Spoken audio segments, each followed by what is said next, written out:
Balangir Prithviraj high school ठारे विद्यालयर वार्षिक उत्सव पालित होईଯାଇଛି। विद्यालयर प्रधान शिक्षयित्री संतोषिनी सेठी अध्यक्षतार अनुष्ठित होइतिबा एही कार्यक्रम रे मुख्य अतिथि भाव में जिला शिक्षा अधिकारी जोगदे कार्यक्रम को शुभारंभ करथिले। सम्मानित अतिथि भाव में अतिरिक्त जिला शिक्षा अधिकारी परिचालना कमिटी सभापति उपस्थित थिले। प्रथमे भगवान गणेश को पूजार्चना पर छात्र मानक द्वारा स्वागत संगीत परिवेषण करथिले। विद्यालयर प्रधान शिक्षयित्री वार्षिक विवरणी पठन करथिले। अतिथि माने तांकर वक्तव्य रखी पृथ्वीराज हाईस्कूल भली एक सर्व पुरातन शिक्षानुष्ठान भल मनिष गढ़ी तोलुछि। गुणात्मक मानर शिक्षा प्रदान सांगकु क्रीड़ा कला संस्कृति आदि क्षेत्र में उत्तम प्रदर्शन करी विद्यालयर छात्र माने विद्यालय तथा जिल्लार नाँ को राज्य और जातीय स्तर में गौरवान्वित करिसेंति बोली कहिथिले। सभा कार्य पर छात्र मानक द्वारा सांस्कृतिक मनोरंजन कार्यक्रम परिवेषण करा जायतिला। देखो पृथ्वीराज हाईस्कूल होउछि एक ऐतिह्य संपन्न हाईस्कूल।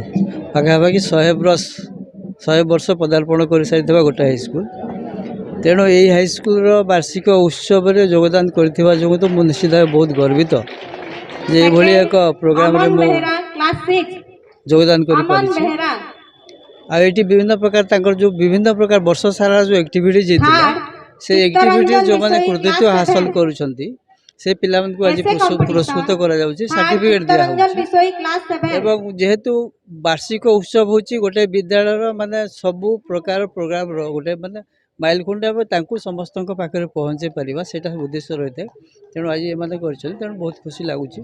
तेणु समस्त को मु धन्यवाद दूछि, कृतज्ञता जनाउछि। बलांगीर अंजु पृष्ठ रिपोर्ट विश्व विजय न्यूज ओडिशा।